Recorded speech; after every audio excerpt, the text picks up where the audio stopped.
Olá novamente, aqui é Diogo Santana e no vídeo de hoje eu vou falar sobre um assunto que de vez em quando aparece para mim, que é basicamente aquelas pessoas que recebem uma herança ou ganham algum processo na justiça. Partindo agora para um perfil moderado, eu peguei lá no site da XP a carteira recomendada para esse perfil, que seria basicamente dividir a carteira 78% em títulos pós-fixados, 1% em títulos pré-fixados, 5% em inflação, 3% em renda fixa global, 11% em fundos multimercados e 2% em fundos alternativos. Aqui já começa uma parcela muito grande de fundos multimercados, que são aqueles fundos de investimento onde você vai deixar o seu dinheiro na mão de um gestor e esse gestor vai investir o seu dinheiro ele mesmo, mediante a cobrança de uma taxa, nos títulos que ele achar mais interessante, seja em ações, seja em renda fixa, enfim, são diversos tipos de investimento que aquele fundo pode investir, dependendo, claro, das características de cada fundo. E no final você vai ver a rentabilidade, mês a mês, dia a dia, você vai ver a evolução do seu patrimônio sem precisar fazer movimentações. Você não precisa saber a hora certa de sair de um título, a hora certa de entrar em outro título, porque esse vai ser o papel do gestor. E é claro, você vai pagar uma taxa e ele vai fazer todas essas operações automaticamente. Então, colocando aqui aquele exemplo de carteira, você poderia investir em um fundo multimercado, em fundo de ações brasileiras e americanas e, claro, continuar aquela mesma montagem que eu já tinha mencionado antes, que seria um CDB, uma NTNB, uma ITN e uma debenture ligada ao IPCA, por exemplo. É aqui no perfil moderado que você vai ter um pouco mais de risco para a sua carteira, em compensação você vai buscar uma rentabilidade maior. Esse vai ser o preço que você vai pagar para ter uma rentabilidade muito maior do que a média, é correr um pouco mais de risco. Trazendo aqui aquela mesma simulação que eu fiz com o investidor conservador, eu trouxe um exemplo de investimento que poderia ter sido feito para um investidor moderado. E aqui a simulação de como seria a rentabilidade se você tivesse investido exatamente nesses ativos que eu vou mostrar, sem fazer nenhuma alteração, claro, sem girar a carteira, um investimento de 3 anos atrás, como ficaria hoje. E seria basicamente isso, uma rentabilidade de 35,48% contra 17,26% do CDI. É importante notar aqui que a linha de variação patrimonial é muito diferente do investidor conservador. Perceba que no começo ela começa a crescer e aqui durante a pandemia ela cai bastante. Então nesse ponto aqui o seu investimento já começa a ficar negativo. Nesse ponto aqui o investidor ele veria o patrimônio negativo. Os 300 mil investidos inicialmente estariam negativos, estariam menos do que o investimento inicial e aqui muitos investidores já ficariam com medo e provavelmente muita gente iria parar aqui, iria sair do investimento, sair no prejuízo, desistir do investimento com medo de que caísse ainda mais e fosse perdido aqui uma parte muito grande do seu patrimônio. E nesse ponto exatamente é que seria a virada de chave, porque o seu investimento nesse ponto teria subido e você teria chegado à rentabilidade de quase 40% nesse período de 3 anos, que seria uma rentabilidade muito boa, muito maior do que o CDI e muito maior do que a poupança. Então, que seria o divisor de águas entre os diversos tipos de investidores.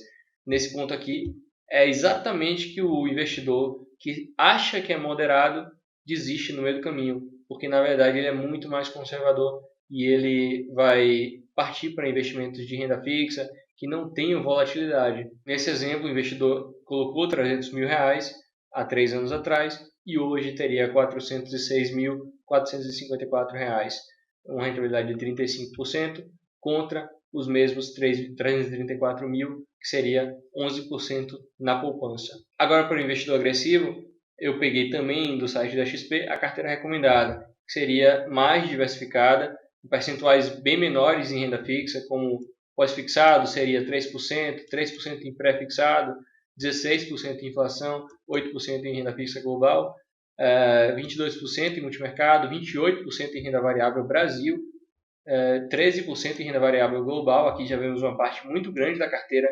justamente em renda variável e o final com 7% em fundos alternativos. Esse percentual muito grande em renda variável já mostra que realmente aqui existe um investidor agressivo que vai aceitar esse tipo de variação no patrimônio. essa volatilidade muito maior, porque existe aqui um percentual muito maior da carteira em renda variável do que até mesmo naquela renda fixa, justamente por conta dos ativos de renda variável e dos ativos de multimercado e alternativos. Então, a menor parte da carteira, que seria essa aqui em cinza, estaria em renda fixa e os demais sofreriam a volatilidade do mercado.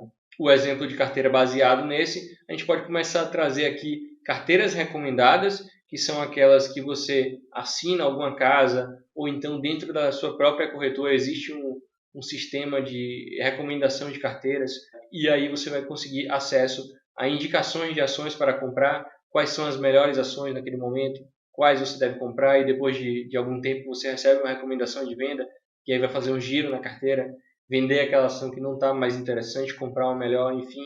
E isso pode acontecer também com fundos imobiliários, que são dois ativos muito famosos de renda variável, talvez os ativos de renda variável mais famosos que existem, que são as ações e os fundos imobiliários. E os fundos imobiliários são basicamente fundos de investimento, como eu mencionei antes, você vai deixar o seu dinheiro na mão de um gestor e esse gestor vai cobrar uma taxa por isso para comprar e vender ativos.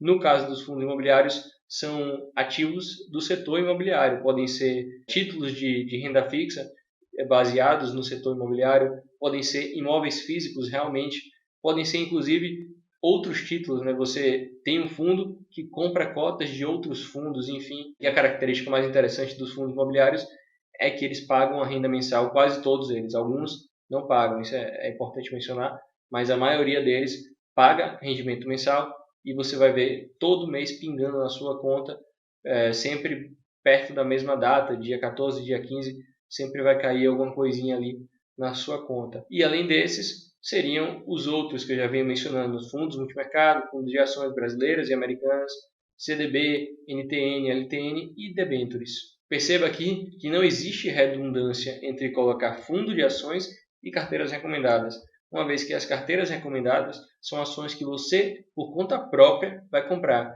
e os fundos de ações são comprados indiretamente, por meio de um gestor.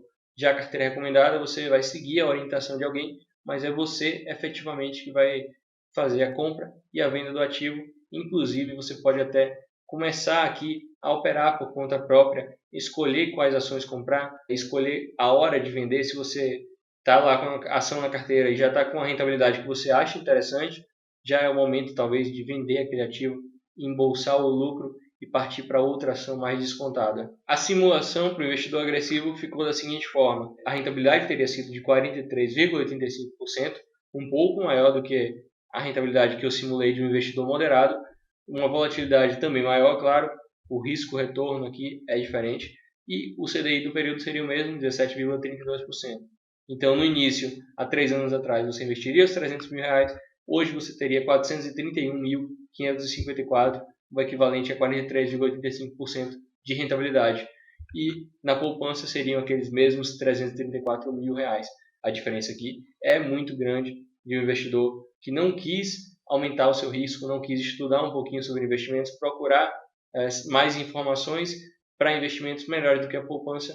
É exatamente essa diferença aqui de quase R$100.000 somente com os rendimentos que foram gerados por ter sido um pouquinho mais agressivo ou talvez até um investidor conservador que resolveu trazer aquele dinheiro da poupança para investimentos de CDBs ou títulos públicos ou até mesmo títulos privados que rendem geralmente de acordo com o IPCA. O que vemos aqui é basicamente o preço que se paga por deixar o dinheiro na poupança e não procurar saber quais são os melhores investimentos, não procurar ajuda de algum profissional, algum investidor mais experiente, algum amigo, algum parente próximo que entenda mais de investimentos, ou até mesmo procurar saber na internet, no Google, no YouTube, tanto conteúdo gratuito que existe por aí.